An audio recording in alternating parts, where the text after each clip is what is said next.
Okay, charcoal. Charcoal is awesome.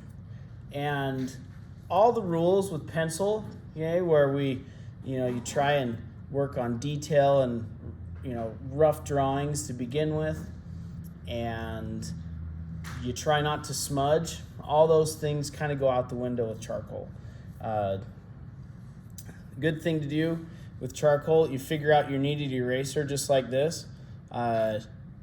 Get it nice and soft. And by the way, a brand new kneaded eraser like this is going to get trashed with charcoal. So just make sure that you are aware of that.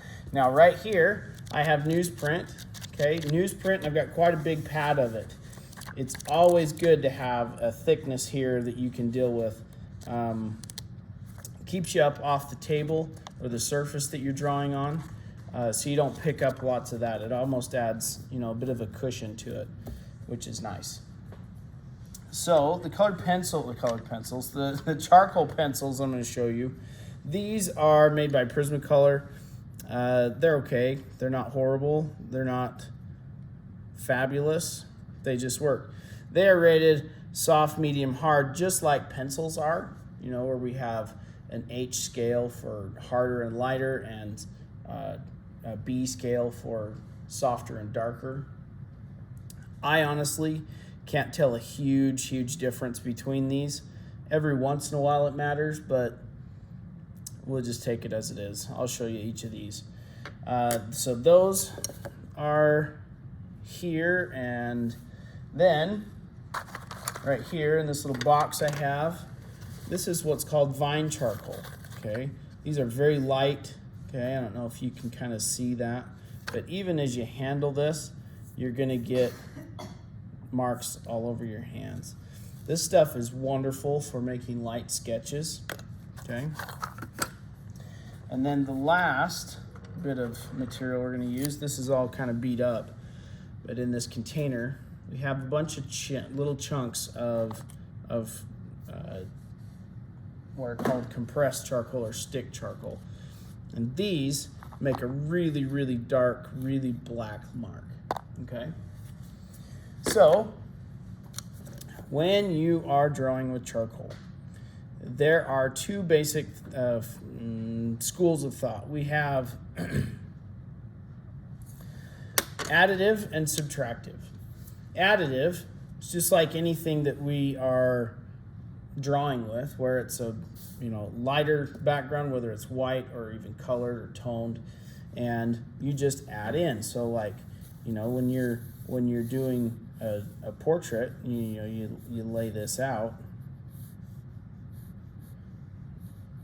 You have your proportions. You can make very light marks. And if you don't like something with the smoothness of the paper, this one's the more soft, it should be able to move a little bit, and you can erase it to some degree. Okay. Anyways, additive. We're just drawing, right? And the other is called subtractive, and I'll show you that in a second. So if you've got something that you want to shade, so if I just start laying in some pigment here and progressively get darker to lighter, you can certainly do that just with pressure here. And we get lighter to darker. And you can treat this a lot like pencil, but just like, the opposite here of pencil, you can get in here with your finger and you can really soften this. And we don't like to do this with pencil because it makes a giant mess, but in charcoal, it's a welcome technique. You can really soften something. Once you've gone in with all of your charcoal pencils, you can hit it with stick charcoal, but I want to show you this vine charcoal also. Vine charcoal stays usually pretty light, and it blends really nice. Okay, it doesn't get quite as dark. Okay, And erasing, it does pretty good. But I definitely recommend a kneaded eraser, not something else. Be careful not to crinkle your paper, right? Now, subtractive starts with stick charcoal. I want to show you how incredibly wonderfully dark this is. You can get a really dark, and see how I can really lay it down by putting it on its side. I can make you know, thinner, smaller marks. You know, I can really lay in some texture and some contrast. And again, moving it around with your finger is a welcome strategy. You can get some really great tones. Okay, this next thing, this is called a chamois. And you can take this and you can rub charcoal on it like this, and then take this and smear this around. And chamois come in they're a piece of leather, and you can rub all sorts of things out. But it gives you an opportunity to really lay down a ground here that is of one tone, kind of your middle tone. So if you were drawing something here, you could lay this down and all of a sudden you've got a real dark area there. And then I can take like some vine charcoal, and if I were to draw, so in front of me I've got a still life, and if I were to draw this softball, okay, I could lightly kind of block in the sphere, and then, you know, the shadow here. And I know that my shadow core is going to go through here, and my reflected light is also going to be darker, but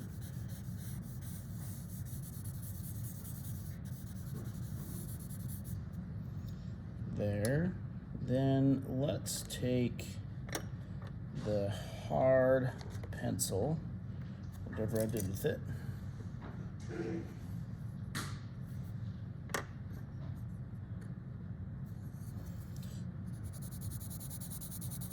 Sorry, hard is lighter, soft is darker.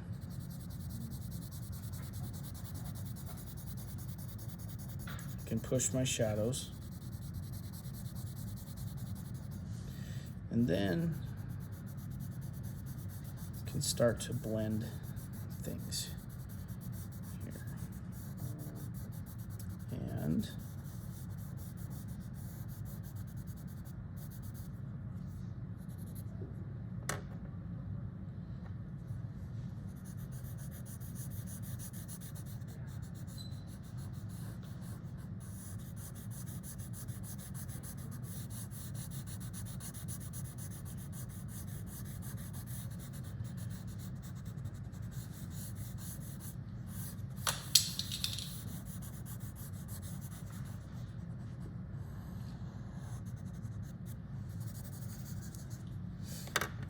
then for contrast, I can put in the background here.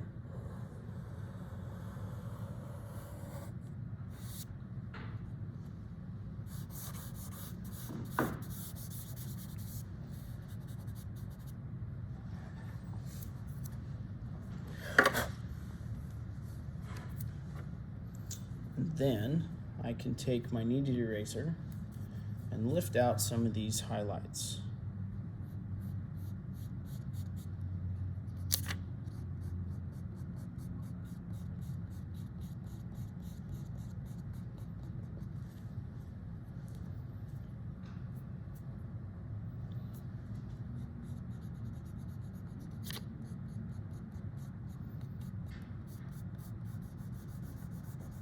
Soften that edge.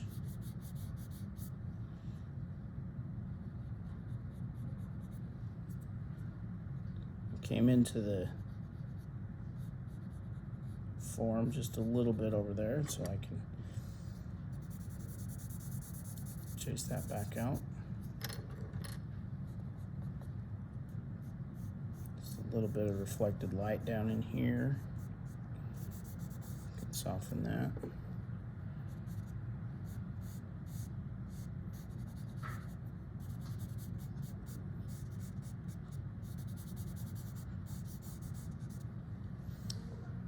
And then cast shadow is always going to be darker.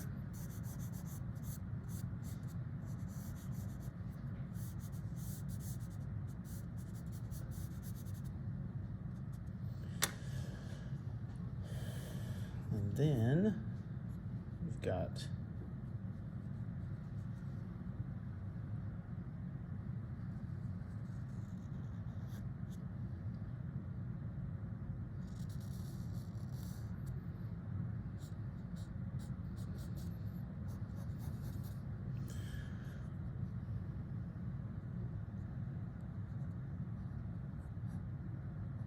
these are just indications of shadows. It says Spalding right here.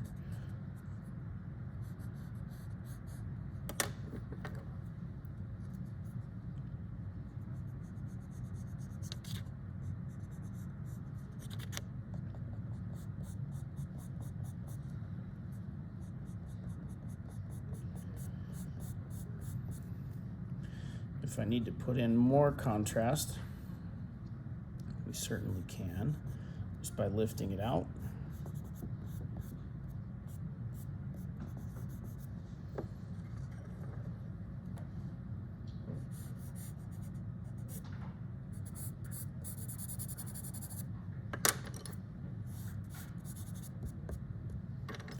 There's another technique. You can actually take a white, this is a charcoal pencil or pastel pencil, and we can take that highlight. It doesn't show up on camera real good.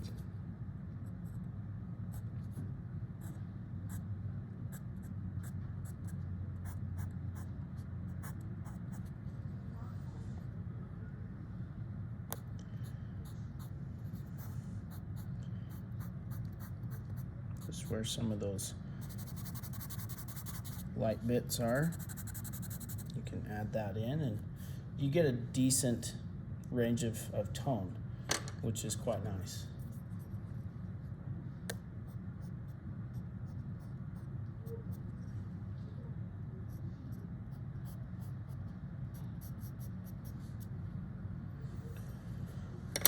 So, additive and subtractive, it's a short little tutorial. When you're doing a portrait, make sure that you are paying attention to the parts of a shadow, highlights, shadow core, reflected light, halftone, cast shadow. All of those things are part of a portrait. You just have to pay attention to your light source and understanding where your face that you're looking at goes in compared to your light source. Something you want to look at. Rembrandt, famous artist from antiquity, did a lot of study, a lot of work on something that's now known as Rembrandt lighting. And Rembrandt lighting is where you would have a light source coming, if we're consistent with this paper, you'd have a light source coming this direction across the face, and you would get a highlight here on this side, and then you would get a little bit of light on this opposite side, and you would get this it would be light around the face here, and this would be a cast shadow from the nose. I'm not doing a great job of describing it here, but basically you get this light, this triangle of light on the opposite cheek. It's very beautiful. I'd recommend looking for something like that. Do some research, type in Rembrandt lighting in paintings or photography, and you'll know exactly what I'm talking about. But basically, is a very, very, very fast way to get drawings done. When I was in college, all we did really was charcoal, just because of how fast it was and how awesome the tonal range was. When you want to get started, the supplies are up here. And I mean, you saw how fast I did this. It's really quite organic. It works very fast. And at the end, you get to scrub your hands. And by the way, don't touch your face while you're doing charcoal. So you go to your next class all covered with dirt and stuff. Anyways, there you go.